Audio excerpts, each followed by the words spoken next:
Good afternoon, everyone. In our last lecture, we have completed chapter of civics textbook, A Shirt in the Market. Last day, a worksheet of the same chapter was given to you. Today we shall do solution of the same worksheet and exercise question answer. In our worksheet portion, first question, match the following. First option is weaver. Who are weavers? Weavers कौन होते हैं? Makes cloth with yarn. जो क्या करते हैं? कपड़ा तैयार करते हैं जो लोग. They are called weavers. Second is exporter. Export and import business आपने सुना होगा. So exporter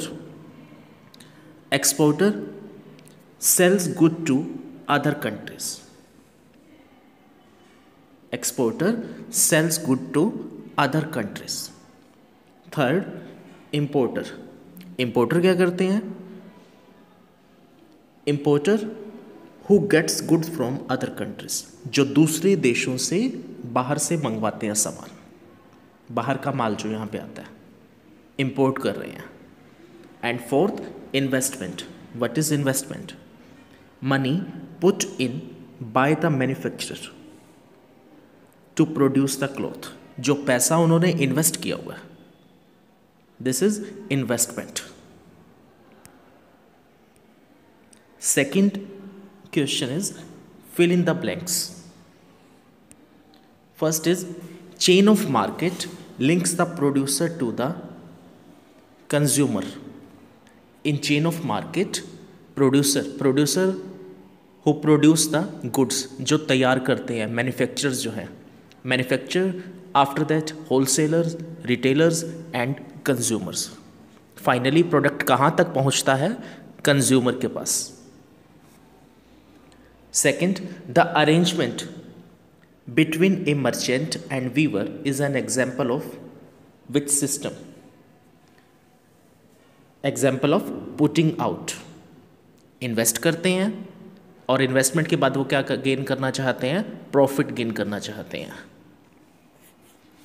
third, women are employed in garment factories as helpers on dash wages. Womens जो हैं वो एम्प्लॉयड हैं, वो वहाँ पर काम कर रही हैं गारमेंट फैक्ट्रीज में as an helper. As a helper उनसे काम कराया जाता है. लाइक शर्ट्स के बटन्स लगाती हैं, इस तरह से छोटे काम उनको दिए जाते हैं ऑन लो वेजेस. तो उनकी सैलरीज जो है कंपैरेटिवली टू मेंस काफ़ी कम होती हैं. So they are the helpers which works or whose works there on low wages. Cultivation of cotton requires high level of input.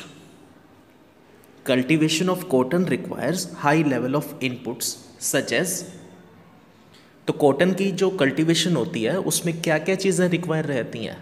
Just recall the from Swapna. Example of Swapna.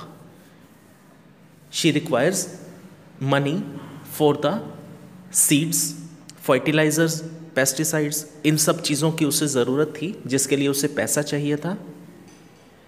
So cultivation of cotton require high level of input such as fertilisers and pesticides. Third question, true false. First, market offers equal opportunities to all. Market में सभी को equal opportunity मिलती है. No, this is false. Second, the weavers depend on the farmers for raw material. Weavers क्या करते हैं? Farmers के ऊपर डिपेंड है रॉ मटेरियल के लिए. No, they are dependent on trader. Traders से यार्न लेकर के आते हैं, फिर वो लोग अपना प्रिपेयर करते हैं.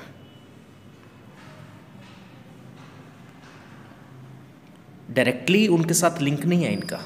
वीवर्स ट्रेडर्स से लेकर के आते हैं और फिर उससे यान बनाते हैं, क्लॉथ प्रिपेयर करते हैं, फिर वो तो एक चेन है। Buying and selling takes place at every step in the chain of markets, this is true. Buying और सेलिंग जो है वो हर लेवल पर होता है चेन ऑफ मार्केट्स में। मार्केट का जो चेन सिस्टम है तो वहाँ पर बाइंग एंड सेलिंग चल रहा है। लाइक प्रोड्यूसर ने किसको सेल किया? होलसेलर्स को, एंड होलसेलर वहाँ पे क्या कर रहे हैं? परचेजिंग कर रहे हैं। फिर उन्होंने किसको सेल किया? रिटेलर को। तो ये सेलिंग एंड रिटेलिंग और बाइंग जो है ये प्रोसेस चलता रहता है। The foreign business person do not make profit in the Indian market. Foreign business person जो हैं do not make profit in the Indian market, this is false. Because of import and export, दोनों ही चीज़ें होती हैं हमारे यहाँ पर। इम्पोर्ट भी होता है, एक्सपोर्ट भी होता है, तो उनसे प्रॉफिट मिलता है। This is false. Now we shall do exercise question answer of the same chapter. Our first question is, what made Swapna sell the cotton to the trader instead of selling at the Kurnool cotton market? तो स्वप्ना ने cotton market में cell करने की बजाय trader के पास क्यों गए? वो लोकल ट्रेडर के पास, बिकॉज उन्होंने जो मनी जो उनको रिक्वायरमेंट थी in the beginning of crop session, तो वो वहाँ से उन्होंने लिया था। Because at the beginning of the cropping season Swapna had borrowed ₹2,500 from the trader. तो ये मनी उसने किससे उधार ली थी? ट्रेडर से, to buy seeds, fertiliser, pesticide for cultivation. Second, local trader made her promise. और जब उसने पैसा दिया इनको तो उसने क्या किया? एक एग्रीमेंट कर लिया, एक प्रॉमिस कर लिया कि आप यहाँ पर ला करके अपनी क्रॉप्स जो है सेल करेंगे। To sell all her cotton to him, कि वो अपनी सारी कॉटन उसे ला करके देंगी, सेल करेंगी। This made Swapna sell the cotton to the trader instead to selling at the Kurnool cotton market. इसी वजह से स्वप्ना जो है मार्केट में सेल करने के लिए नहीं गई, बल्कि वो कहाँ गई? लोकल ट्रेडर के पास, जहाँ से उसने पैसे उधार लिए थे। Second question, describe the conditions of employment as well as the wages of workers in the garment exporting factory.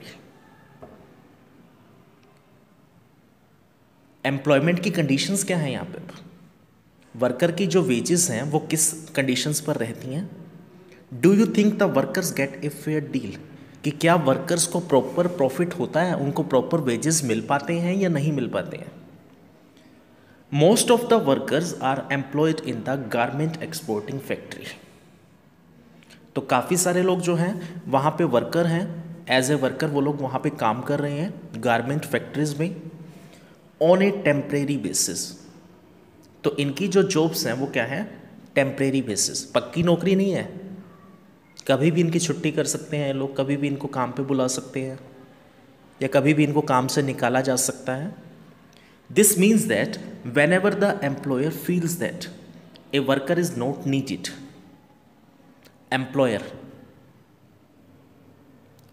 Employer जो फैक्ट्री ओनर्स हैं, तो उनको जब ये लगता है कि हमें वर्कर्स की रिक्वायरमेंट नहीं है, ज़रूरत नहीं है, he can be asked to leave, तो उनको काम छोड़ने के लिए कहा जाता है।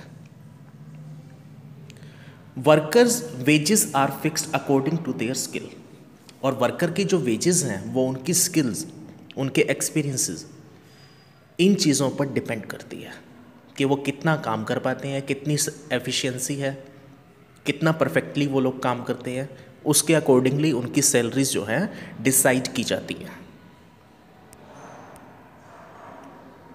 And second point, I think the workers do not gate a fair deal in the garment export factory, कि शायद, या मुझे नहीं लगता कि मेरे हिसाब से एक अच्छी डील उनको मिल पाती है या प्रॉपर उनको वेजेस मिल पाते हैं, ऐसा नहीं हो पाता।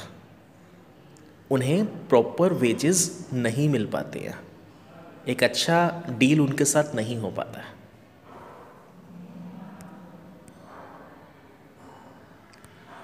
Okay students, right these questions in your fair notebook and worksheet also, and learn these questions.